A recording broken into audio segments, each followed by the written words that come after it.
Grabe si Jackson Hayes, nag-init ng ma-injured si Davis, apat na ang kalaban, nakuha pa rin ang rebound at nakascore pa. Pero bago yan, may bad news naman sa Los Angeles Lakers. Dahil ang big man ng Lakers na si Anthony Davis ay kailangan pang i-examine ang kanyang mata.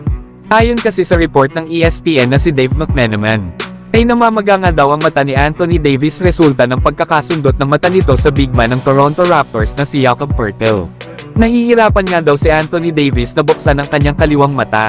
Kaya naman ay kailangan daw i-examine ang mata ni Anthony Davis sa ophthalmologist. Matapos din kasi ang laro kahapon mga idol, ay sinabi ni JJ Redick na nahihirapan daw si Davis na makakita. Na ang good news naman para sa Lakers ay sa November 14 pa ang susunod nilang laban kontra naman sa Memphis Grizzlies. Kaya may pagkakataon pa si Anthony Davis na makapaglaro, lalo na kapag nawala ang pamamaga sa kaliwang bahagi ng mata nito. Malaking bagay din kasi si Davis mga idol both ends. Ngayong season nga ay namumuna ito sa pagka-MVP, lalo at nag-average ito ng 31 points at 10 rebounds per game. Kaya kung mawawala si Anthony Davis sa lineup ng Lakers ay mahihirapan na naman sila na makakuha ng panalo. Kagaya na lang noong hindi naglaro si Davis laban sa Memphis Grizzlies, na kung saan ay natalo nga sila dito, lalo at wala nga ang kanilang primary defender na si Davis. Pero asahan pa rin natin mga idol na possible na maglaro si Anthony Davis laban sa Memphis Grizzlies. Samantalang inaasahan naman na itong si Jackson Hayes ay magkakaroon ng malaking role sa mga susunod na laro ng Lakers. Lalo at hindi pa nga sigurado na maglalaro ang kanilang all-star big man na si Davis dahil sa eye injury. Pero wala namang problema yan dahil maganda ang ipinapakitang performance ng kanilang backup center na si Jackson Hayes. Nasa naging laban pa nga lang nila sa Sixers ay maganda na ang ipinakita ni Jackson Hayes matapos itong makagawa ng 8 points na may 4 na blocks. Kaya grabing energy ang ipinapakita ni Jackson Hayes.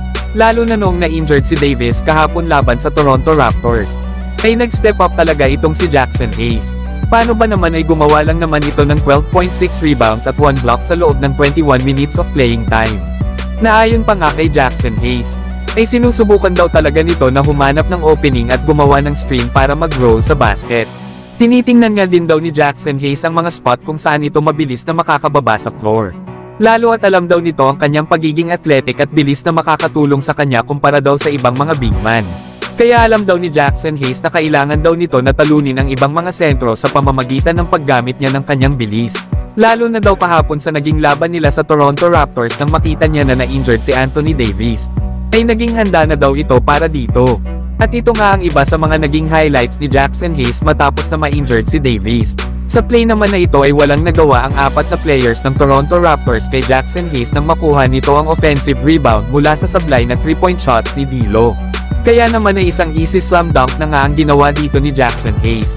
Sa play naman na ito ay ginamit naman ni Jackson Hayes ang kanyang bilis sa transition para makita ito ni LeBron para sa isang easy pass na nauwi sa slam dunk ni Jackson Hayes. Sa sumunod naman na play mga idol ay ang gandang pick and roll ang ginawa nila LeBron at Jackson Hayes.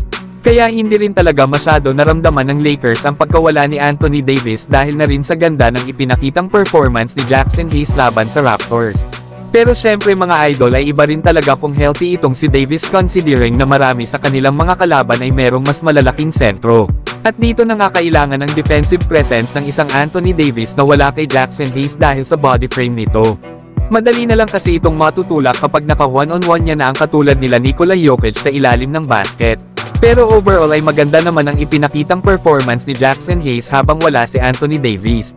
Pero kayo mga idol, ano ang masasabi nyo dito kay Jackson Hayes?